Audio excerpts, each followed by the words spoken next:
Hotep, everybody. This is Michael Imhotep, founder of the African History Network and host of the African History Network show. It is Sunday, June 23rd, 2024, and we are live.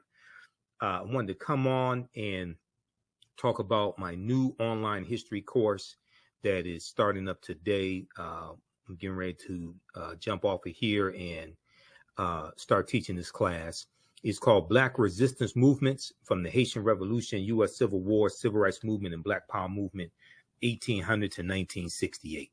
So this is an exciting 10-week online course that I'm teaching. I wanted to come on and give you all a brief overview of the class. Okay, so this class focuses in on history from 1800 to 1968 till about 1971, with the start of the war on drugs, declared June 17th, 1971 by Richard Nixon. Okay.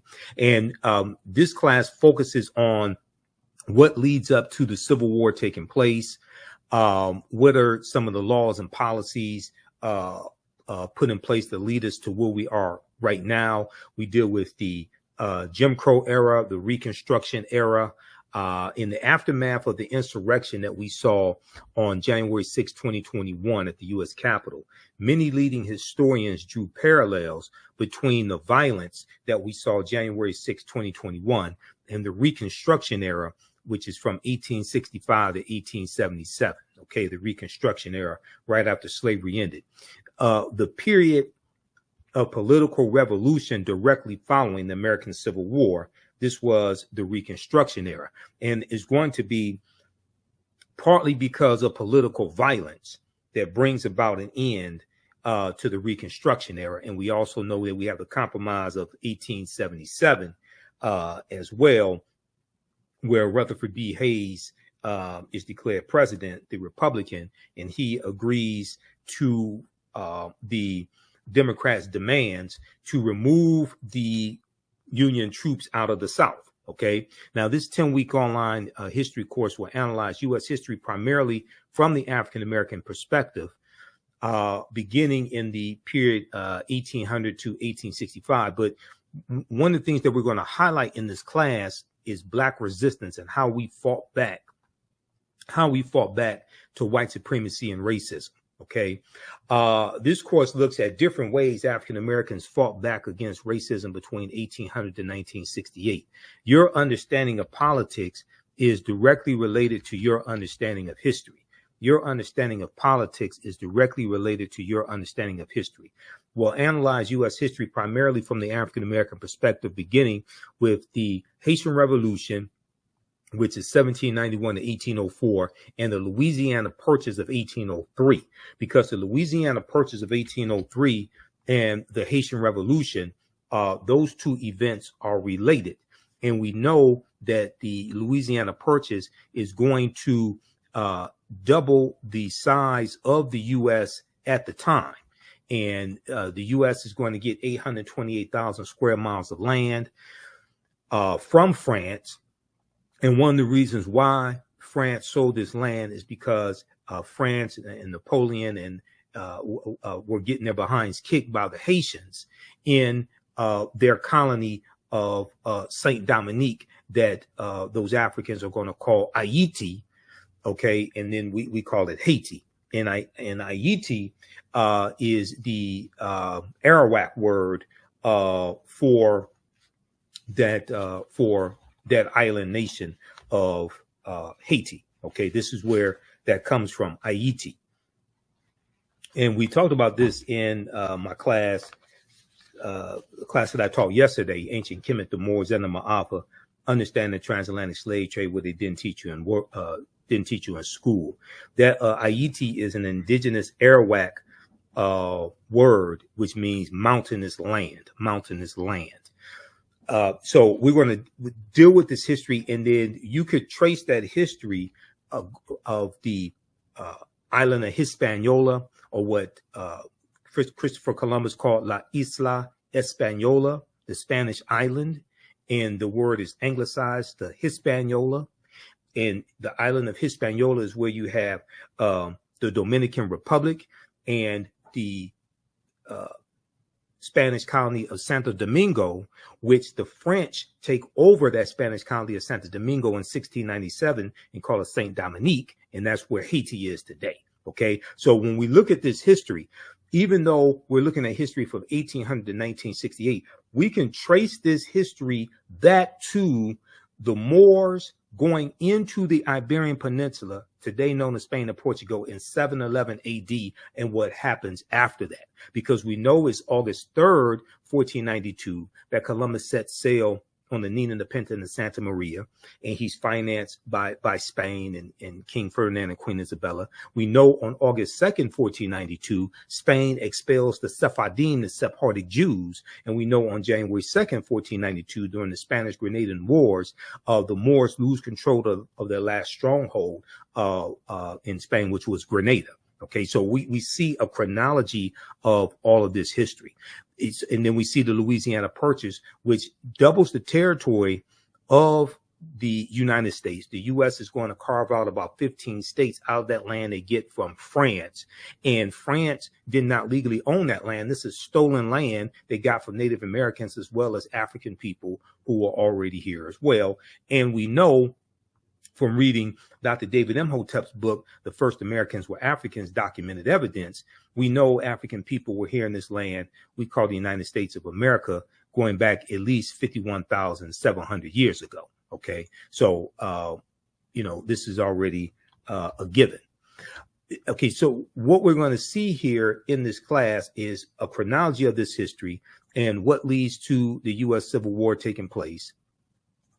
We'll look at things like the Missouri Compromise of 1820, okay, the Kansas-Nebraska Act of 1854, and after we look at the Mexican-American War, 1846 to 1848, and after the Civil War ends with the, General Robert E. Lee surrenders to General Ulysses S. Grant at Appomattox Courthouse in Virginia, April 9th, 1865.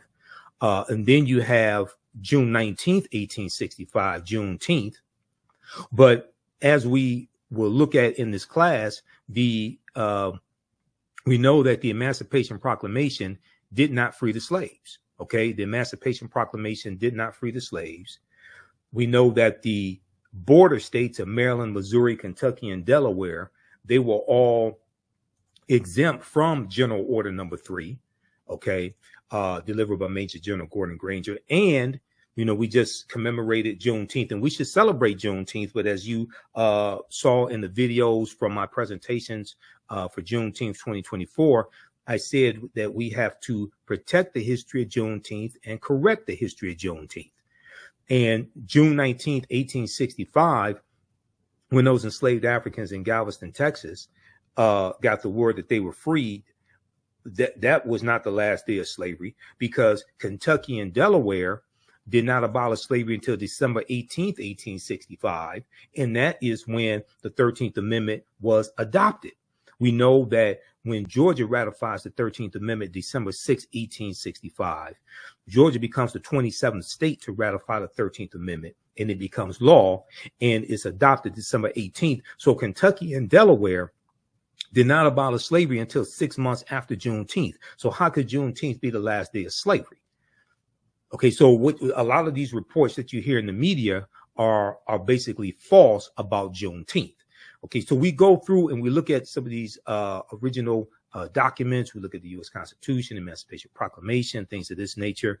And the Reconstruction era is a very, very important period of history that's not talked about a lot in schools. Okay, and Americans, number one, are very ignorant of history, but Americans know very little about the Reconstruction era as well. You can register for this class because I'm getting ready to jump off here and jump into the class right now at our online school and start teaching the intro to the class. Visit our website, AfricanHistoryNetwork.com, AfricanHistoryNetwork.com. Scroll down past the first online course that I teach, Ancient Kemet, the Moors, and the Ma'afa, Understand the Transatlantic Slave Trade. You can still register for that class. But this new one right here, Black Resistance Movements, this really ties into the political climate what we see going on in America right now, the backlash against diversity, equity, and inclusion, the resistance against any type of reparative justice or reparations, the attack on voting rights as well, the January 6, 2021 insurrection, which was political violence. All of this is what we see. The seeds of all this during this period of time from 1800 to 1970. Okay, so this 10-week online course, Black Resistance Movements from the Haitian Revolution, U.S. Civil War, Civil Rights Movement, and Black Power Movement. You can register right here for it. Click right here, register for full course. It's on sale, $80.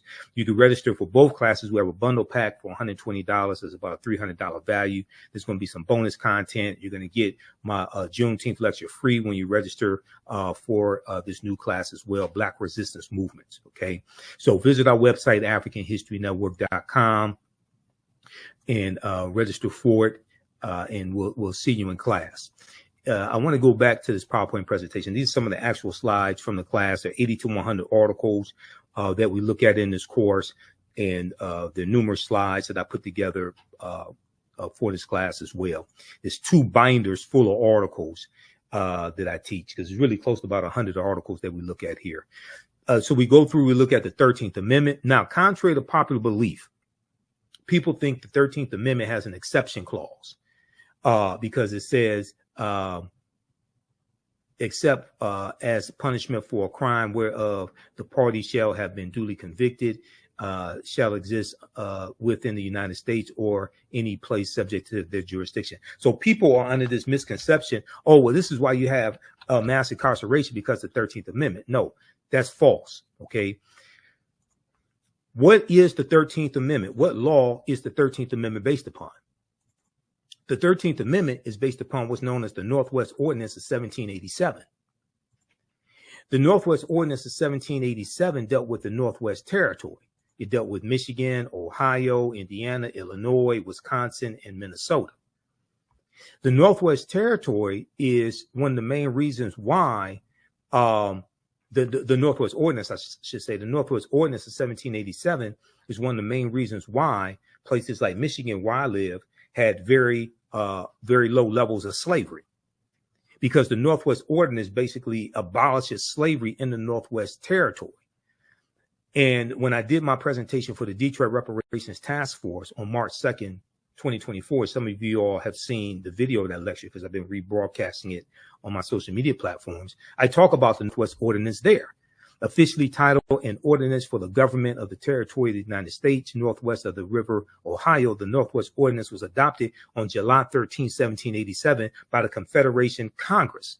Okay, this is the same Congress. This is who drafts the U.S. Constitution.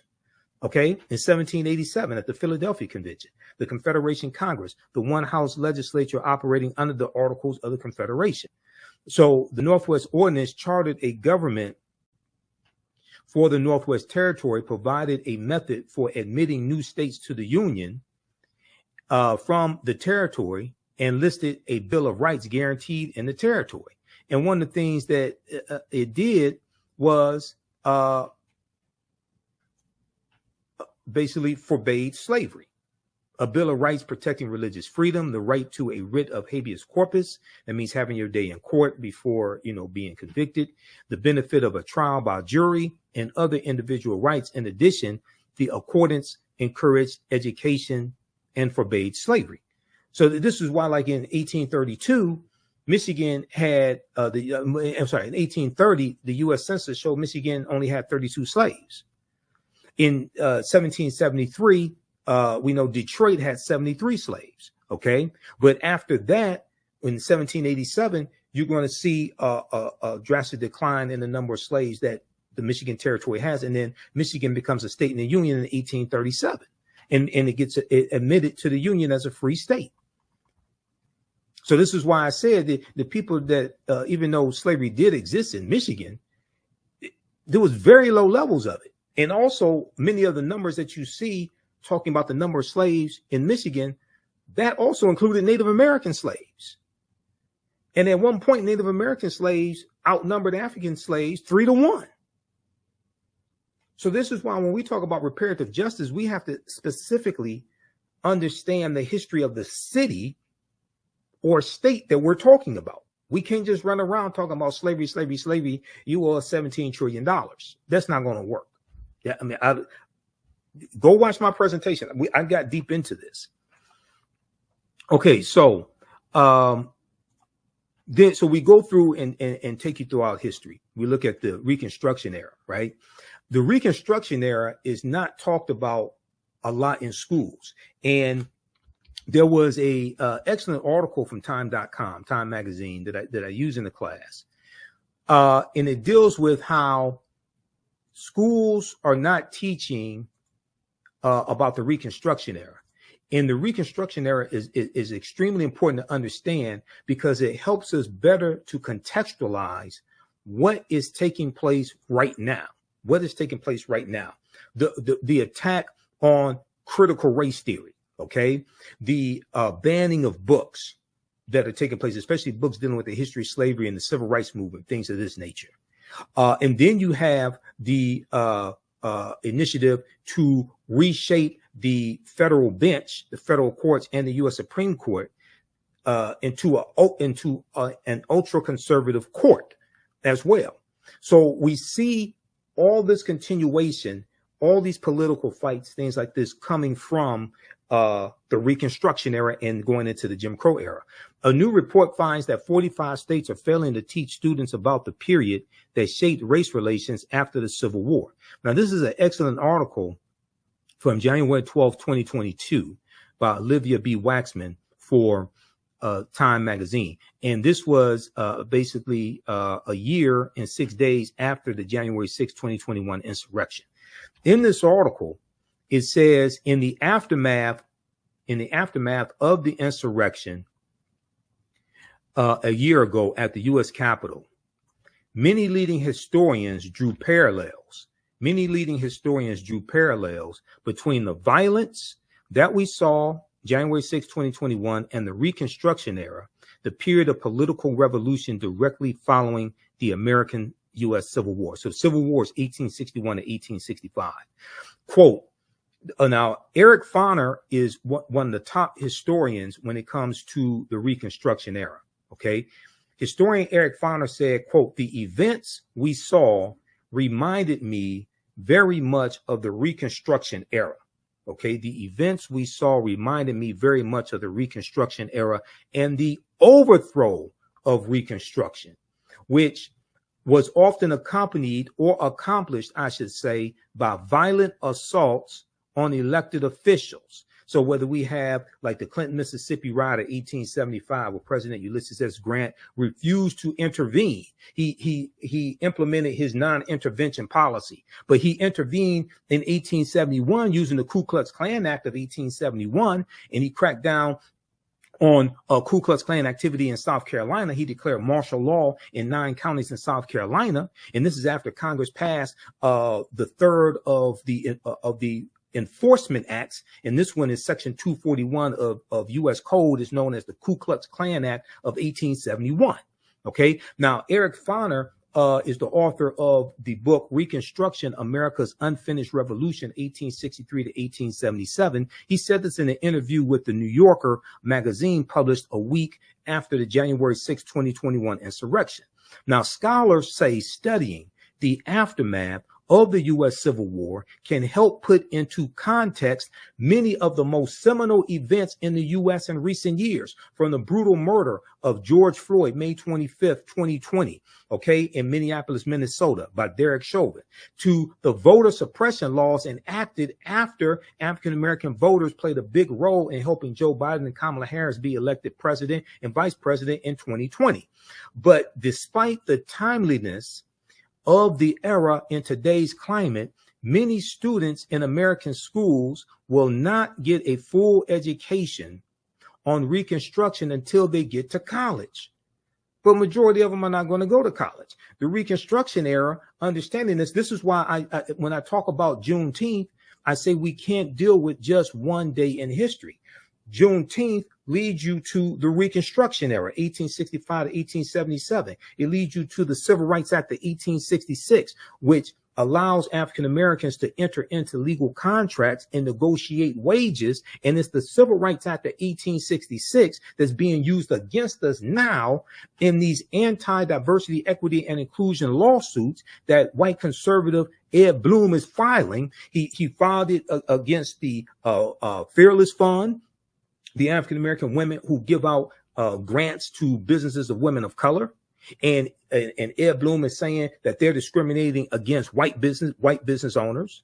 It played a part also when we deal with the affirmative action being overturned in college admissions. That was Ed Bloom, conservative activist Ed Bloom, who filed that lawsuit once again. So one of these Reconstruction laws and the 1866 Civil Rights Act, that was the foundation of the 14th Amendment of 1868. Now you have these white supremacists using these laws against us that were created for us.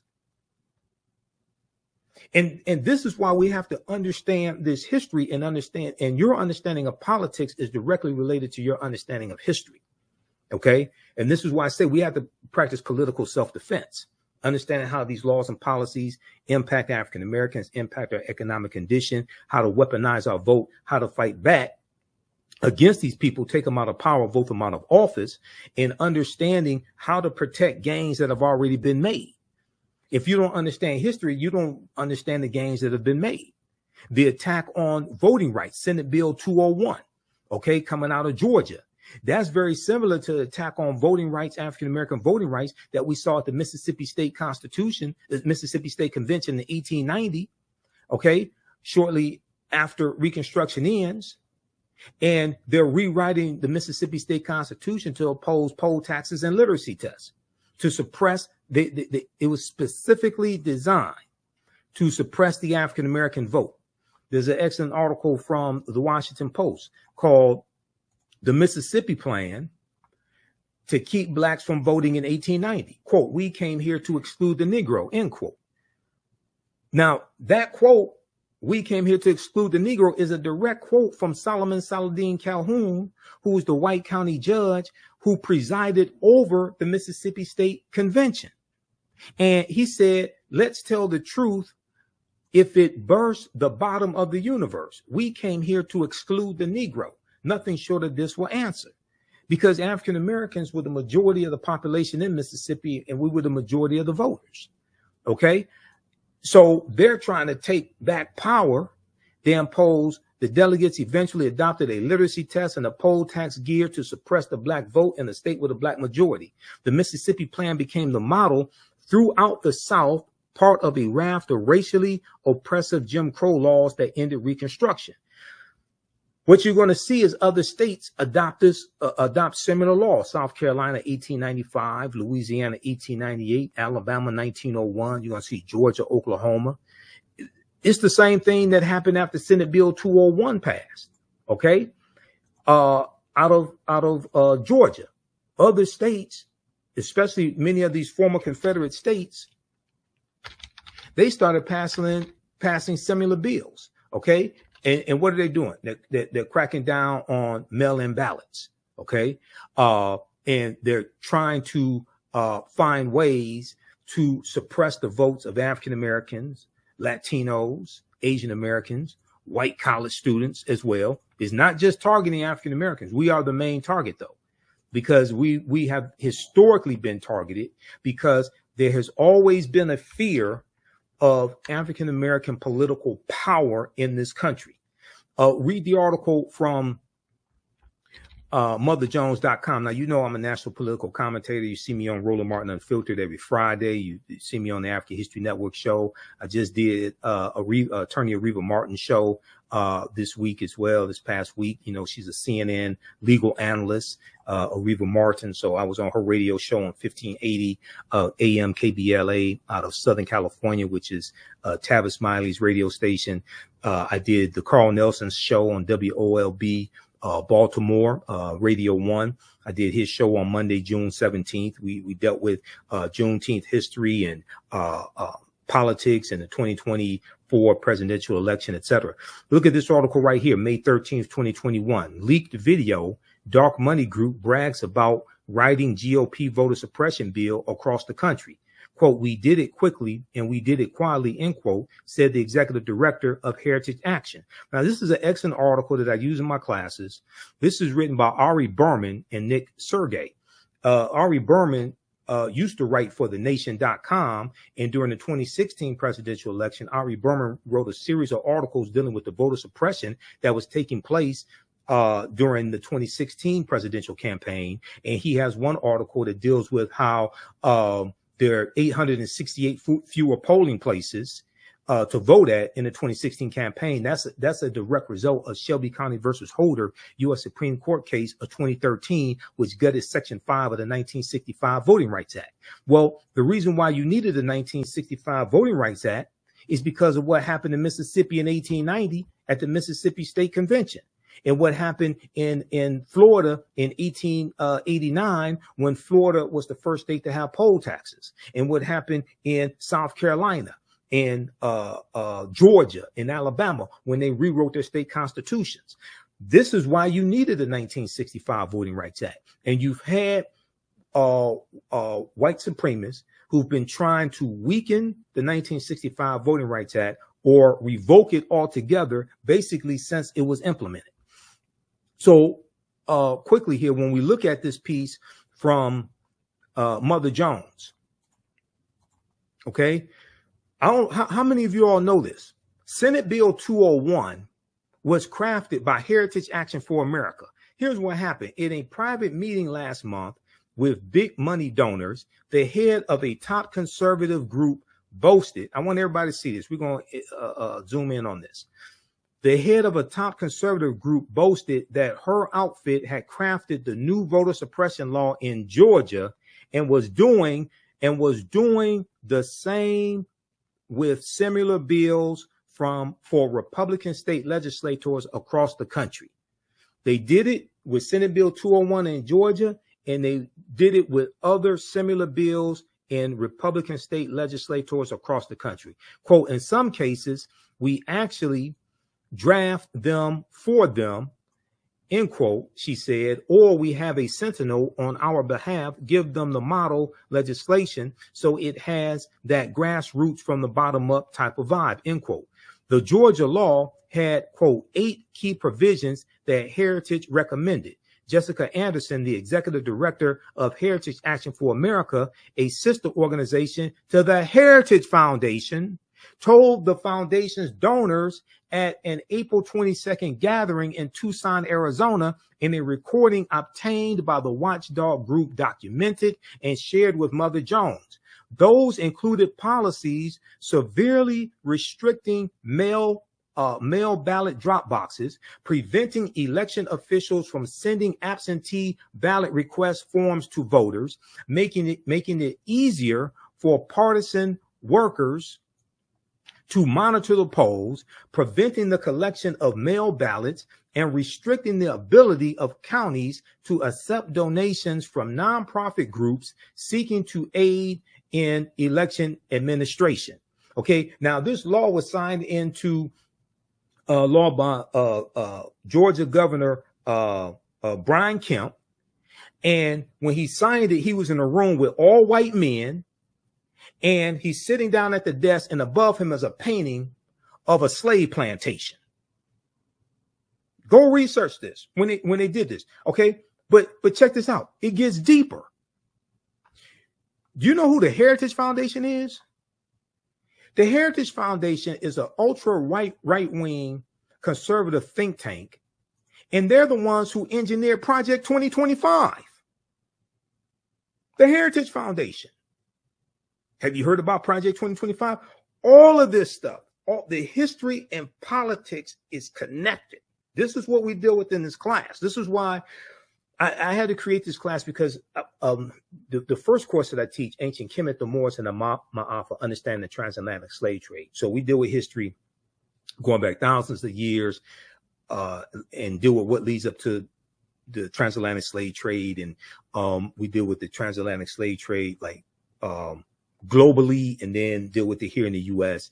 And, you know, we leave off like in the early 1800s. But I realized that crucial period of time from 1800 to 1970 or so, we really have to focus in to understand what happened during that period of time, because that puts us on a direct trajectory to where we are today, especially the collapse of Reconstruction and then going into the Jim Crow era.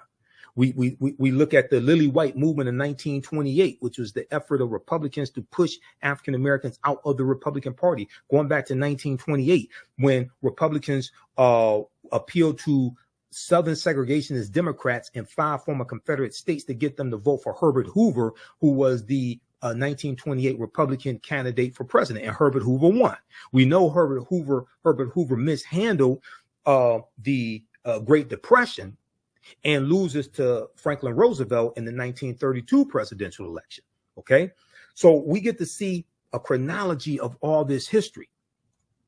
But Project 2025, and I talked about it when I was on Carl Nelson's show. We talked about it on. We've been talking about it on Roland Martin Unfiltered as well. But if you take a look at this, this is a 900 plus plan dealing with ultra right-wing policies that conservatives want to get put in place. And you have about 100 of these right-wing organizations that are signed on to Project 2025. I'm pulling up here an article. Okay, now there's numerous articles on this. Here's one from USA Today. If you haven't heard about Project 2025, you got to go research this. What is Project 2025? The Presidential Transition Project Explained. Now, this is from June 10th, 2024 from USA Today. This deals with giving more power to the president. This deals with getting rid of the Department of Education. This deals with the nationwide ban on abortion. This deals with weaponizing the Department of Justice as well.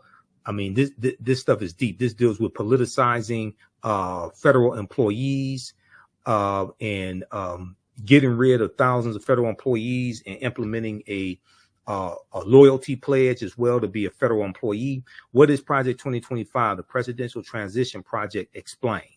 This is from the USA Today.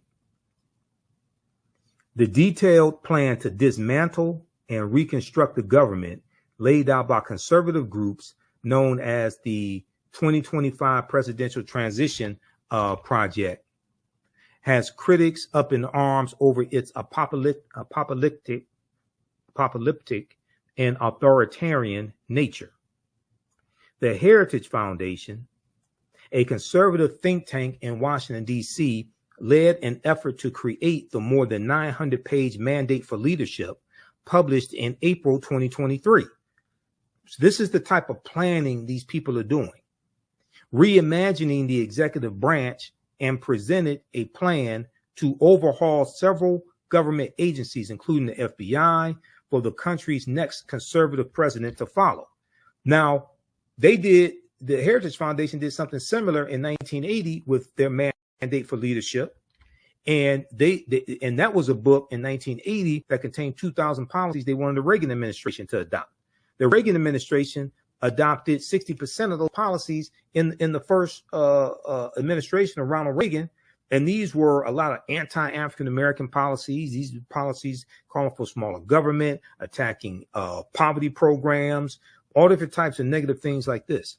According to the project's website, the playbook provides a governing agenda and a lineup of people ready to implement it to, quote, rescue the country from the grip of the radical left. Rescue the country from the grip of the radical left. It includes a domestic and foreign policy agenda, a list of personnel, training, and a 180-day playbook. Read the rest of this here, dealing with Project 2025. Okay, the there are numerous articles on this, and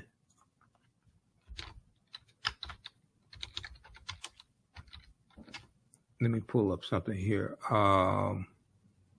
This is one from, let's see.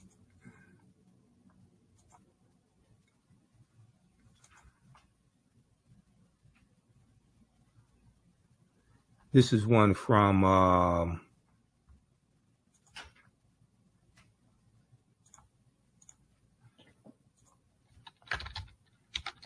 hold on, I'm not gonna pull up that one.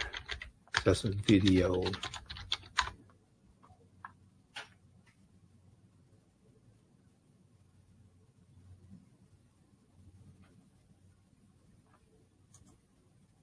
This is one from Newsweek.com. Now, this is the ex-Republican National Committee chair. This is Michael Steele, who's African-American. And he's confronting, so on the weekend on MSNBC, co-hosted by Michael Steele, they just had the guy who's the head of the Heritage Foundation on the show. They had him on this weekend. It was Saturday. They had him on Saturday, June 22nd. Ex-RNC chair confronts Republican on Project 2025 plan to gut government, 2024. Michael Steele, former chairman of the Republican National Committee, confronted Kevin Roberts, president of the Heritage Foundation, on Saturday over Project 2025, a plan that includes firing up to 50,000 federal government workers. A plan that includes firing up to 50,000 federal government workers. Now, African Americans make up 18.4% of the 370,000 federal employees. So when you talk about firing 50,000 federal government workers, you're talking about firing a lot of African Americans. In August 2023, conservative think tank, the Heritage Foundation, in collaboration with other right-leaning groups, published its Project 2025.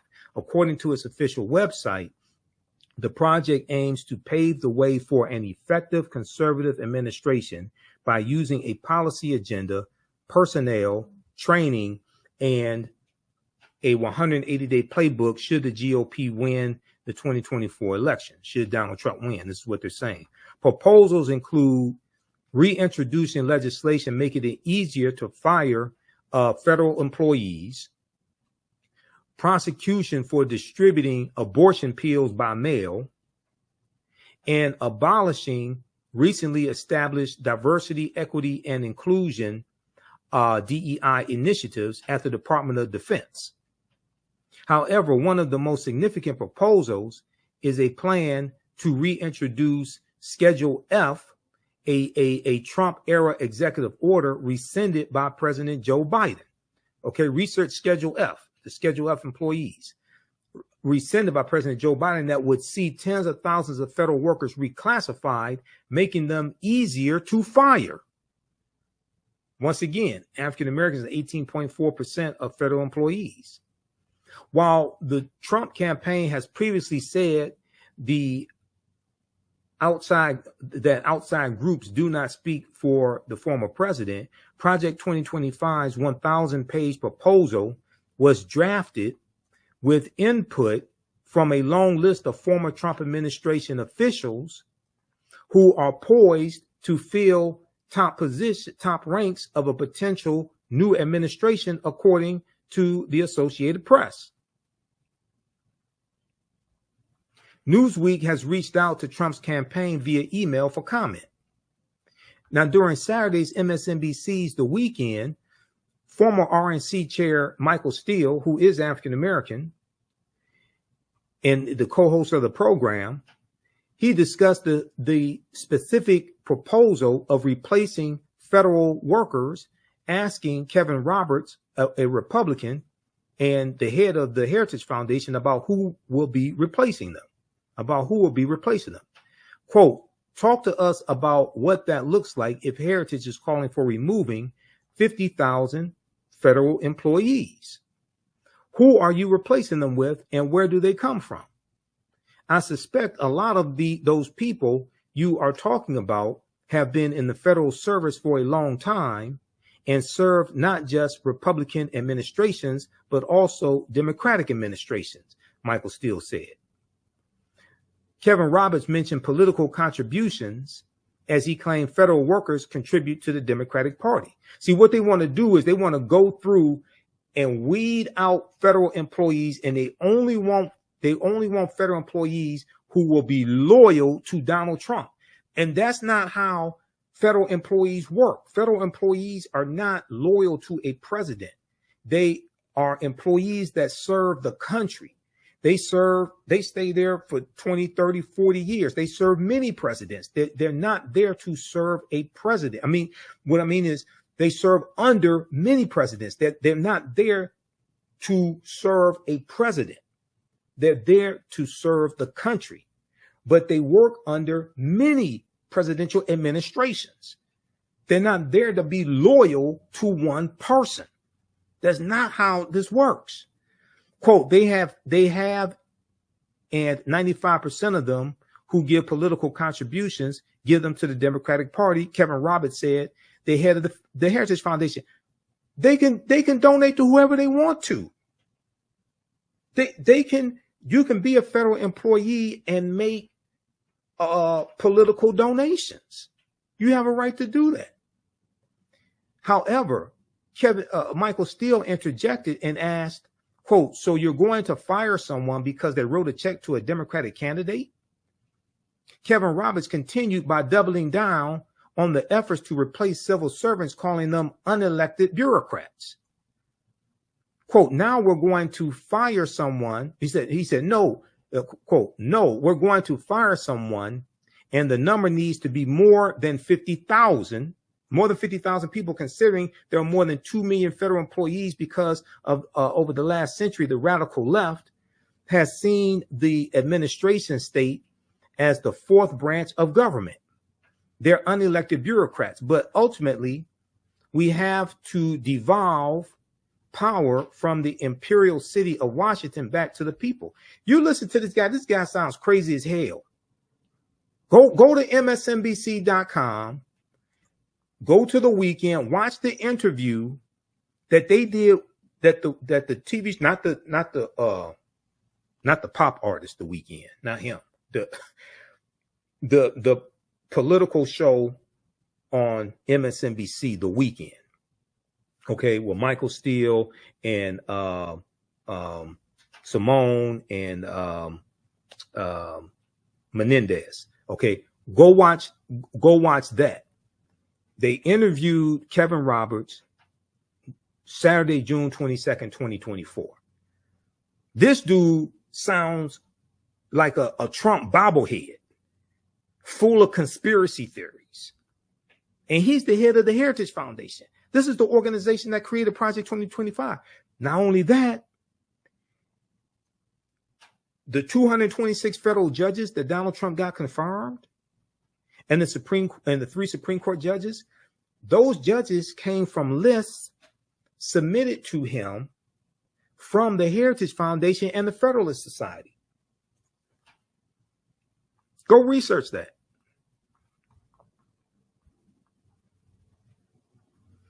Okay, read the rest of this article here. This is how deep this is. Your understanding of politics is directly related to your understanding of history because they both intersect. And when we study history from 1800 through 1970, and we're going to end in 1971 with Richard Nixon declaring his war on drugs after he ran for president in 1968 and won in 1968, and he won on the platform of law and order, which basically means lock up black people, protect white people. And he ran on a backlash to the civil rights movement, the Black Power movement, the rebellions taking place across the country, attacking the anti-poverty programs that the Great Society programs from President Johnson. He attacked a lot of those programs as well. Okay. So so how do you all like this type of information? Give us a thumbs up, give us a heart, give us a like. This is a very, very timely class, and this helps you to better understand what's taking place in the country right now, dealing with politics, news events, people reclaiming the Confederacy. We just did a story on Roland Martin Unfiltered where 2 schools in Virginia just voted to rename the schools after Confederate heroes because they changed the names of the schools in 2020 when you had a racial reckoning taking place in this country because of the killing of George Floyd. Now you see a recalibration. Now you see people trying to go back to the way it was because they want to hold on to white supremacy. You have a lot of people that want to hold on to the Confederacy. We're going to deal with the Confederacy in the class, but nations don't name schools and don't have monuments honoring traitors to that nation. The Confederacy, these were traitors who committed treason based upon Article 3, Section 3 of the U.S. Constitution. The U.S. Constitution defines treason. And they committed treason based upon Article 3, Section 3 of the U.S. Constitution. Now, a minute ago, I talked about the Ku Klux Klan Act of 1871. Okay, it was actually passed in 1871, right? How many people know that Traitor-in-Chief Donald Trump is being criminally prosecuted right now by special counsel Jack Smith using Section 241 of the U.S. Criminal Code? And Section 241 is the Ku Klux Klan Act of 1871. It's actually 1871, not 1870. How many people know this? Read this article here, okay? And once again, this is an example of how we see history and politics coming together and how historical events shape policy and laws, and then laws shape historical events. This all happened during the Reconstruction era, 1865 to 1877. Read this article from the Washington Post.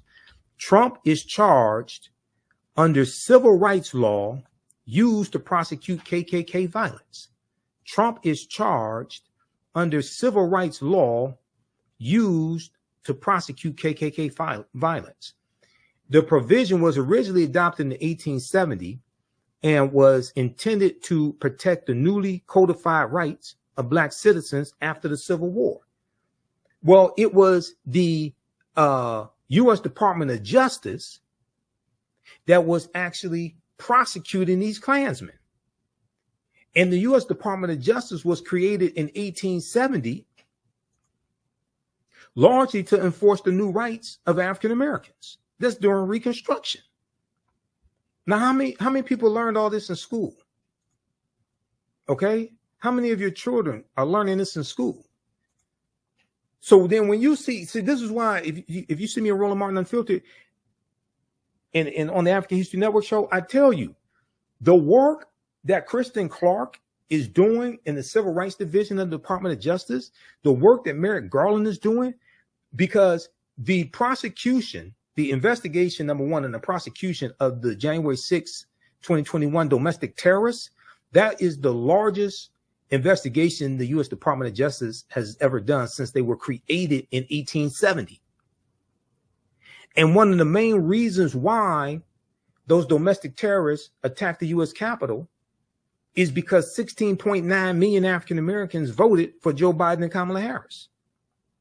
And then the day before that attack, January 5th, 2021, you had the special election in Georgia, once again, Georgia, and Senator Raphael Warnock won his election. Okay, the African-American senator, he won his election. And John Ossoff, the Jewish candidate, Democrat, he won his election, which gave Democrats a slim majority in the Senate. So there was a lot of racial animus that was driving this hatred that we saw explode in Reconstruction-like era violence and them assaulting over 140 police officers, Yet Donald Trump says he loves police officers and he backs the blue. But he sat there for 187 minutes in the White House watching it on television and did absolutely nothing. He backed the blue until the coup. That's what happened. He backed the blue until the coup. All right, so visit our website. How do you all like this type of information? Who still needs to register for this online history course? I'm about to get out of here and jump into the class and start teaching this class. Visit our website, AfricanHistoryNetwork.com, AfricanHistoryNetwork.com. Scroll down. We have my new Juneteenth lecture there. It's a 3-hour lecture. If you register for this class, you're going to get the Juneteenth lecture in digital download format. Okay. But you can order it in DVD or digital download format. You can register for the first class I teach, Ancient Kemet, the Moors, and the Ma'afa, Understand the Transatlantic Slave Trade, what they didn't teach you in school. Now, we do the sessions live. All the sessions are archived and recorded. You can go back and watch these anytime. So even after the course is over with, you can still go back and watch the class. Okay. A year from now, 2 years from now, you'll still have full access and you can watch the class. This content is PG-13, so you can use this with your children. Okay, so it's not overly graphic. I don't do a lot of cursing or anything like that. And it's very visual. So there's articles that we reference, books that we reference. I show you usually the book references on the screen, so you don't have to buy any of the books if you don't want to. But register here. We're going to do a class introduction right now. I teach this at my online school, so you can register for this course. Click right here, register for full course at AfricanHistoryNetwork.com. We just posted the link here in the thread of the broadcast. You can also support the African History Network, $ the AHN show through Cash App and through PayPal, paypal.me/the AHN show. It helps us keep doing the research, stay on the air, keep broadcasting, pay some of the bills. This is our official Cash App account, $ the AHN show, SHOW. When you go to it, it'll say Michael. There's some like 5 or 6 fake African History Network Cash App accounts out there that I have identified, like these right here. Oh, and you can click on a Cash App link right here. Here's our QR code. Okay. And then here's our link for PayPal as well. This helps us keep doing the research, stay on the air, keep broadcasting, pay some of the bills, finance our Sunday night show, the African History Network show. I usually do that Sundays, 9 p.m. to 11 p.m. Eastern Standard Time on our social media platforms as well. All right, we have to get out of here. Hopefully you learned a lot today. You can email me through the website if you have any questions, AfricanHistoryNetwork.com. We'll see you in class. Remember, right now is corrects wrong behavior. What you do for yourself, what you do to yourself, and what you allow other people to do to you and get away with is based upon what you think about yourself. What you think about yourself is based upon what you have been taught about yourself. What you've been taught about yourself is based upon everything you've read, heard, and seen about yourself. So when you control the radius of a man or woman's thoughts, you can control the circumference of his or her actions, because the mind can't do or teach what it doesn't know. And your understanding of politics is directly related to your understanding of history. Okay, so we'll see you in class. Listen to the African History Network show. And Wakanda, right now is correct wrong behavior. It's not over till we win. Wakanda forever. We'll talk to you next time.